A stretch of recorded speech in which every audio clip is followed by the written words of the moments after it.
welcome. Let's try to solve another Leetcode problem, design hit counter. So for this problem, we want to design a hit counter which counts the number of hits received in the past 5 minutes.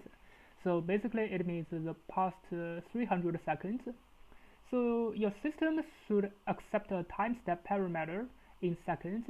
So it means, for example, here for this hit method, this time step it's gonna be have a unit of seconds, and you may assume that the calls are being made to the system in chronological order. So this means while we are coding the hit or get hits, the time step gonna be like 1, 2, 3, 4. It's gonna always be in chronological order. It means the time step will always be in increasing order. So this gonna make the problem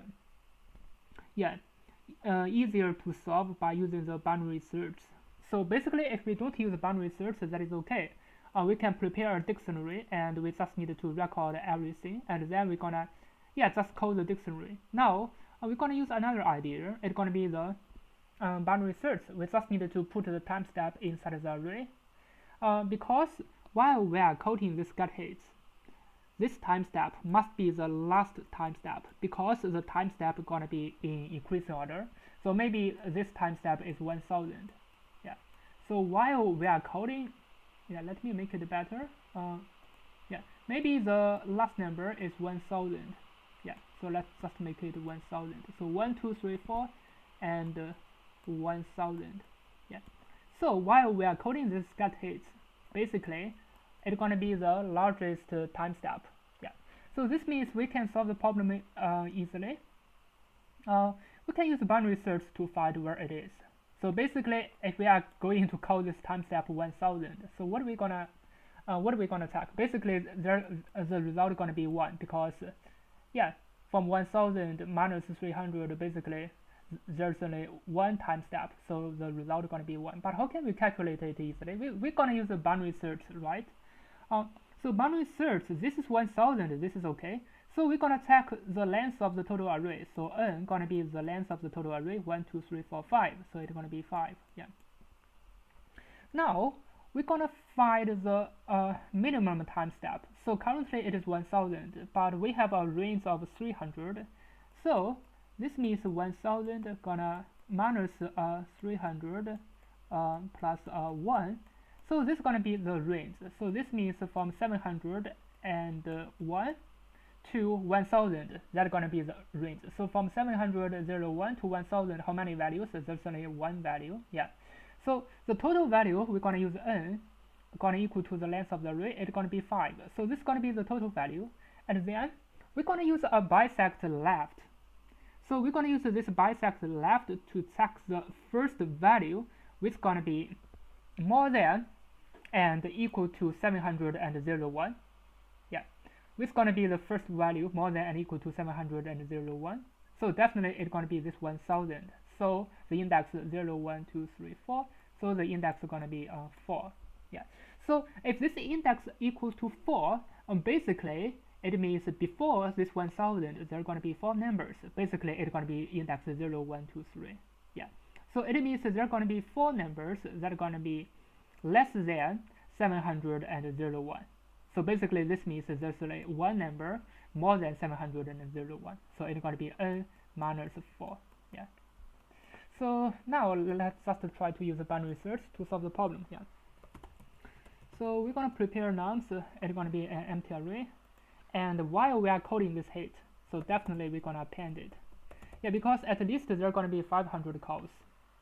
So we just need to append it inside the nums array. Because for the follow-up we are going to calculate. So what if the number of the hits per second could be huge? So this means the hits gonna be huge. So if this is a huge, we want to calculate the get hits. Definitely the binary search is gonna be easier. Easier to solve, and it's gonna save the time, because basically while we are coding the getting hits, it's gonna be log n time.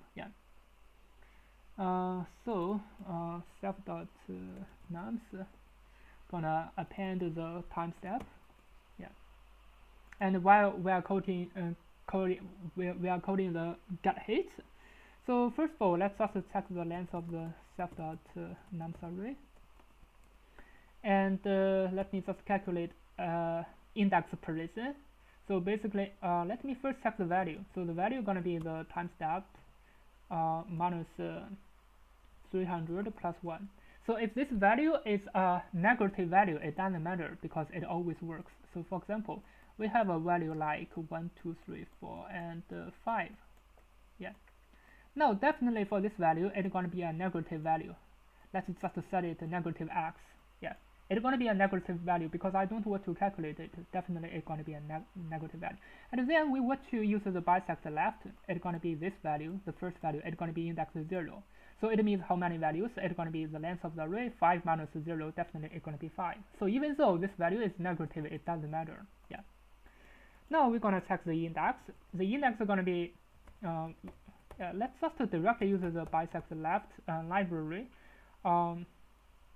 So self.nums array and with this value. So finally, we're going to use this the length of the array minus the index position. Yeah.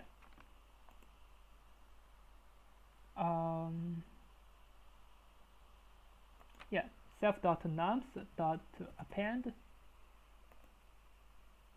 Yeah, now as you can see it works. Let me just submit it to check if it can pass. Now as you can see it passed for all testing cases and it's pretty fast. And this I think this is a better solution instead of only using the login time. So for example, yeah, of course you can use a dictionary. You can set a counter and then you're gonna count it one by one for the time step, and then you just check the range. If it is inside the 300 second range, you're gonna update the result.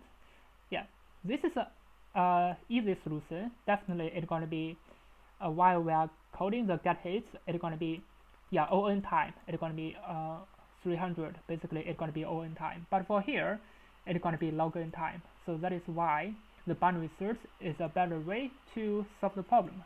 Thanks for watching.